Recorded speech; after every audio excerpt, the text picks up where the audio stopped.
Hello everyone, what's up? Prince 15 here with another video review. Today I'm taking a look at Transformers Studio Series Deluxe Class Optimus Prime from Transformers 1, the new animated movie, not the first Michael Bay movie, which a lot of other people called Transformers 1, but that one's actually just Transformers, and this one's Transformers 1. That's not going to be confusing moving forward. Actually irritates me a little bit, but naming conventions aside, here's the figure. But really quick, we'll take a look at the box. So here we have Optimus Prime in his animated prequel form. He is figure number 112 of the Studio Series line. He's an Autobot. His name is Optimus Prime. He's for ages 8 and up. Of course, that's just a suggestion. They have to put that on there. Transformers is for everyone. It's manufactured by Hasbro. It says Transformers along the sides from the Generations line. Also co-manufactured by Takara Tomy. Look, this is from the new movie. Over here we have a better look at Optimus's face. He's a deluxe class in several different languages. Over here we have a better look at the character model, as we learn that this is an authentic Transformer and there is no Chinese knockoffs at play here.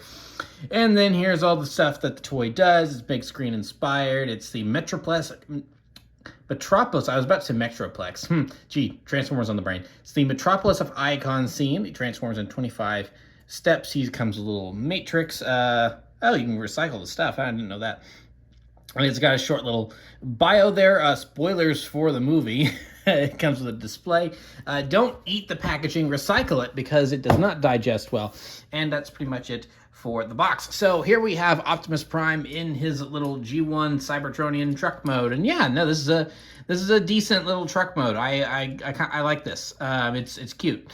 So yeah, I mean, there's not a whole lot to say here, but I think it does what it's supposed to. It's supposed to look like G1 Optimus, but in a Cybertronian form, so he needs a Cybertronian truck form, and I think it does that pretty well. So yeah, it's a little flat-nosed Cybertronian cargo truck. Neat. So I just don't really have too much to say about this. In terms of the vehicle form, I mean, I think it's totally acceptable. It does what like I said, it does what it needs to do. So, I guess I will say that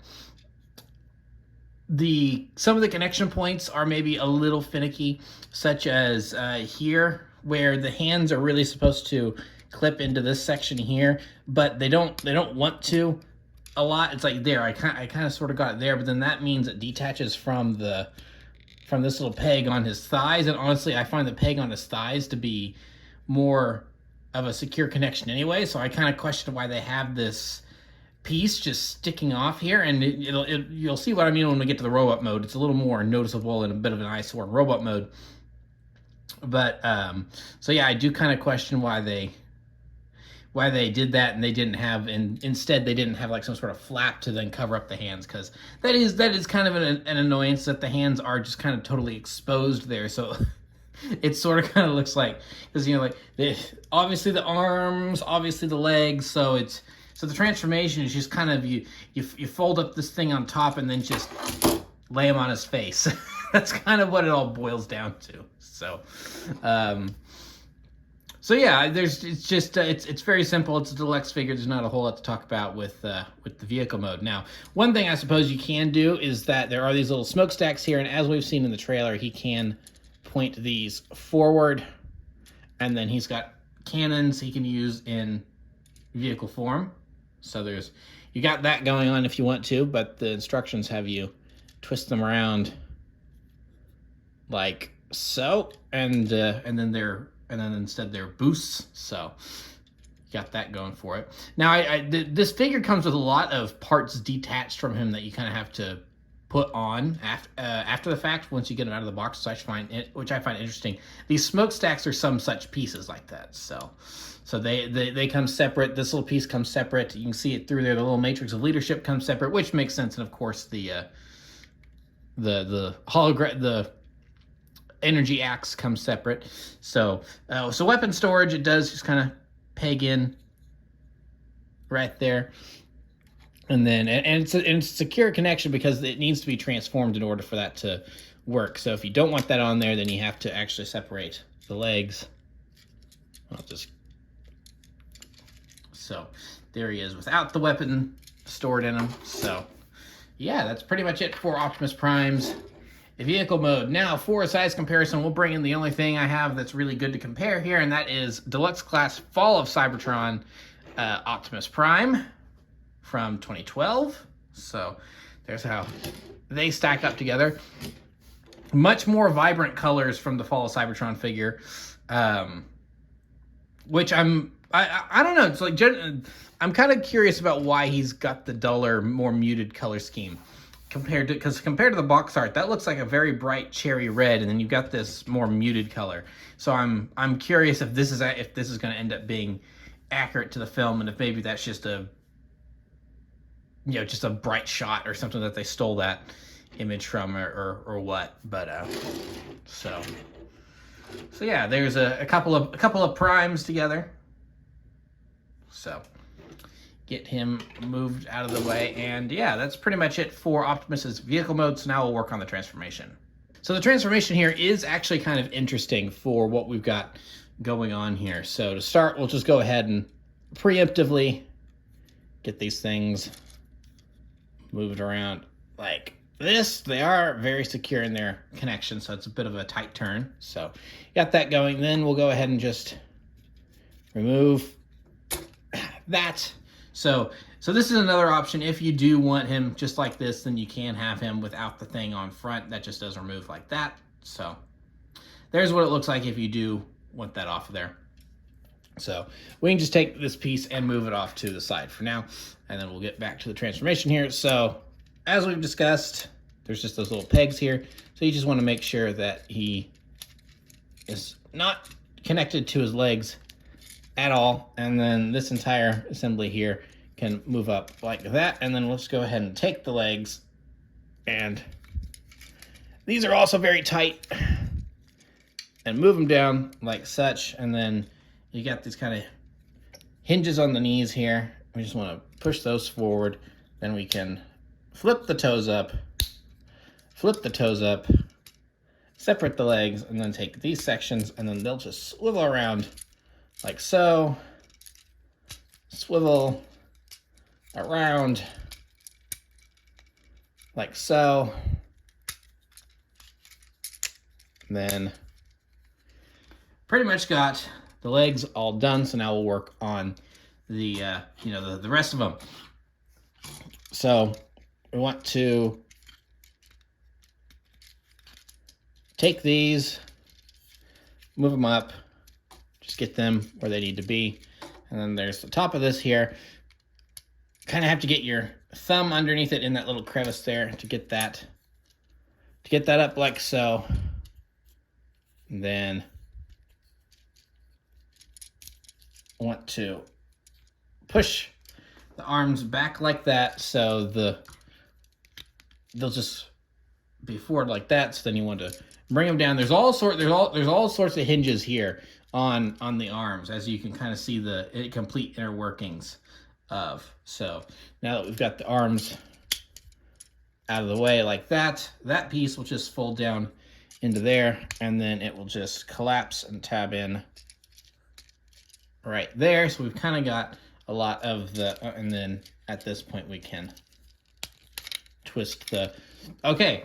And I didn't even mean to do that. That was an accident, but it does bring up a complaint I have with this figure, is that you do get this kind of utility belt looking thing. It's this section here on the box, as you can see, that's what this is. It just kind of gives more of a shape to Optimus's waist, but it does like to pop off very easily. Now it does just pop right back on, easy peasy. But see, it's so stupidly loose that it just will immediately come off just like that. And I do find that rather annoying. I know it's accurate, as you can see there, but honestly, I don't hate his look without it. So I'm kind of like, they could have just left that off. So anyway, so we'll just go ahead and take this roof piece and twist it around like so, and then that just becomes the backpack like that. Get that positioned, then this will just swing in, and it doesn't really tab in. It's just more or less it kind of softly rests there like that. So now we have an arm done. bring this in. Again, same if it wants to cooperate with me. There we go. Like I said, there's lots of hinges at work here. So you will sometimes get that kind of going there. So now we can just use our finger here to bring the head up and get it swiveled around here. Just like so. And then just get him all situated here, standing up on his own. And then I think giving him a little 360 here, I think that pretty much takes care of the transformation. So then there we have Optimus in his robot mode. And yeah, in terms of the design, I think this is a really good design for a Cybertronian Optimus. I do like it a lot.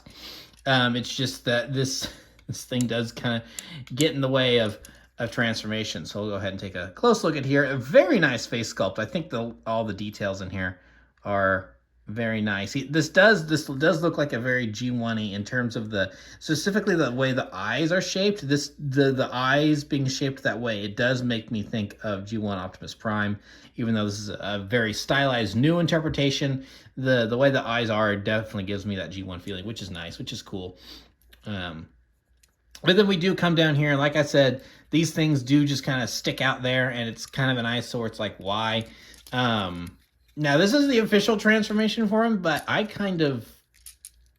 you can, because of the swivel, you can just kind of put these back here, out of sight, out of mind, and I think that just cleans up the look a lot more. Doesn't that just look a whole lot better? Because now they're hidden, now they're back there. It's like, why is that not the official transformation? Like, why does it have to be a whole, wrap all the way around the legs? Just have them, I mean, it's like, that's not a terrible look. But I mean, how often are you going to be looking at this guy from the side anyway? From the front, I think that is such an improvement that I really don't mind these pieces just hanging out back here. If anything, it actually makes more sense for them to be hanging out back there. And I don't hate that at all. So yeah.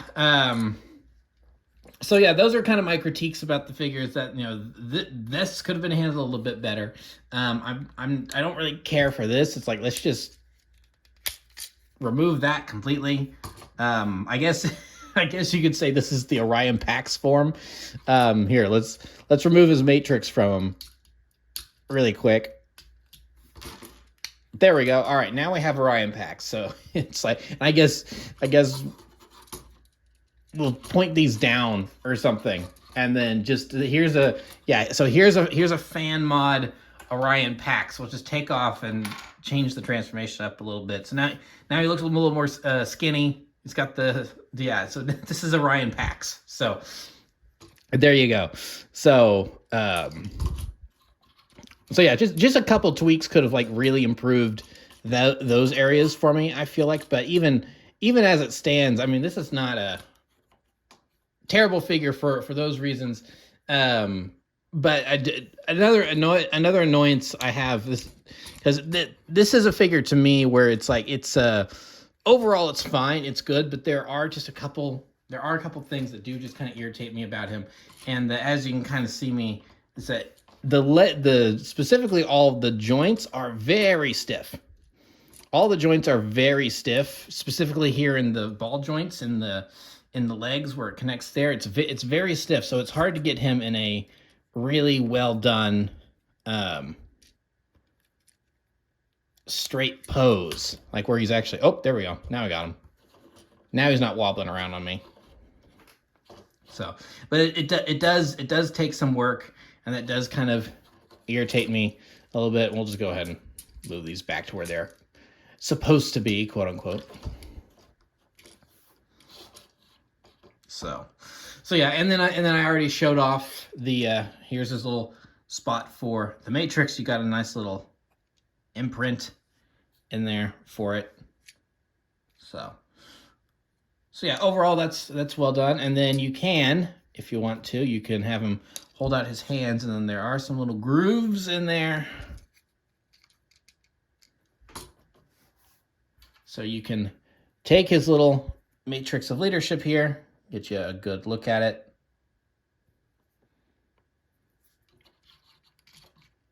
And fit it into, maybe, it's not the best connection in the world, but there we go.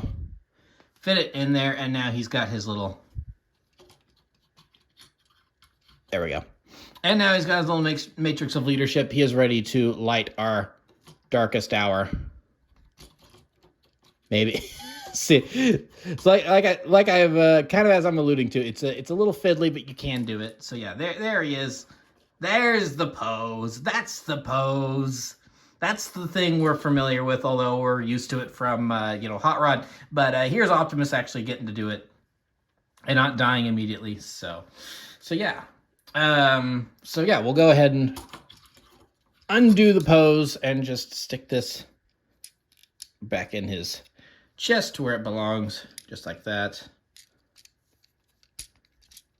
And there you have it. So now we're not quite done yet because there are a couple other accessories here. Starting off with this, which is his energy axe, so he can equip this to fight the forces of darkness. And then we also have this piece here, which is, the thing that goes on the front. I really kind of dislike this because it doesn't, it's because there is quote unquote storage for it here in robot mode, but it doesn't work very well. So there's these little grooves up in there, and little clips, and there's grooves on this. So you're supposed to just attach it in there, and it does attach, but it's very loose. So that's how it's supposed to clip in, just like that. But when you're inevitably messing with him and doing stuff like you're trying to get the matrix pose going, that's part of the reason why I left it off, because I just didn't want to mess with it, is that you will end up bumping it and it will fall out. So it's just kind of inevitable. Actually, there we go. Yeah, see, it comes out very easily. So I mean, if you're just lightly messing with stuff and you end up bumping it, it will end up coming out. And it can be a bit of a pain to get in there too. Like you kind of almost have to two-hand it. There we go. So now, yeah, so there we go. So that could have been done a little bit more elegantly, but I do like the energy axe. I do kind of wish it was in orange for that more G1-y, G1-y vibe, since it was orange in G1. But this is, of course, based on the movie, so I'm sure since it's cast in a blue here, it's going to be blue for the new movie. So yeah, that's pretty much all we have here with this Optimus Prime. Now let's go ahead and get into some size comparisons. Here's the Fall of Cybertron, Optimus Prime. So yeah, he's a nice size deluxe, because this is but granted, this was always a small deluxe class figure, I thought. Decent little figure, but there's not a whole lot going on here. I'm also not a huge fan of the Fall of Cybertron design, but yeah. So no, he's a decent sized deluxe. So yeah, that was best thing we really had to compare there. So we're almost done here, but not very quite, because, and I'm bumping the camera. Anyway, as I was saying, because included with every Studio Series figure is a little display, so you can put your characters on them. So here we have our Metropolis Transformers. I keep saying Metroplex. We have the Metropolis of Iacon. So there's Optimus Prime, ready to save Iacon from some sort of malicious Decepticon attack, I'm sure. And yeah, so yeah, that's pretty much it for the Transformers 1 Optimus Prime. And he's okay. He's an okay figure. I'm not totally over the moon with him. I think there's a couple little quality control issues in terms of just how tight some of the limbs are. I also didn't really bring it up, but he doesn't, you can kind of see it, that tab right in there, if he wants to lift his arm, there we go. This tab doesn't really like to click in for me, and then there's, see, I'm, like I said, messing with it, and it's just gonna, so I mean, if you can try to press down on it, but it doesn't really want to click into place, and then you got that thing to mess around with and blah. So there's, I'll just move that off to the side. Who cares about that thing? So, and then, so yeah, there's just like one or two little things that end up becoming kind of annoyances in a big way with this figure when you're trying to mess with him. And then there's those things on the side. So, so my little fan mode that I made of Orion Pax or whatever, of moving those to the back and just ripping that thing off, since it's so easy to take off and put back on anyway, just kind of drastically improves this figure in some ways to me. There's not really a way to fix that little tab not wanting to go in, but it's not a huge, that one's not a huge deal. It's not like it breaks the figure and it doesn't work or anything. But I mean, the molding's nice. I think the design is overall nice. I'm really a big fan of the designs for this movie, because so obviously I'm recording this well ahead of time, but this video will be out on the day that Transformers 1 comes out. I'm really looking forward to it. I think it looks really good. I thought it looked good since like the very beginning when they were first talking about it, and then us getting like the first little images and stuff in that trailer and everything. There were a lot of people that were down on it. I'm like, I don't know. I think this has the potential to be something really cool. And now there's a bunch of people that have seen it in screenings and stuff. So, at this point in time, at the time I'm recording this, I'm like a month and a half away from the movie coming out, and I'm really excited for it. So, you know, having a thing of plastic to own while I wait for the movie, that just kind of helps build that excitement. So in terms of that probably being a big big reason why Hasbro makes toys in the first place, I think this one achieves its job, even though it's not the best figure in the world. But at the end of the day, it's just Deluxe. It would not surprise me if, you know, a year or more down the line, we eventually get another version of this that's probably a Voyager. They're getting these Deluxes thrown in here because Megatron's coming as well.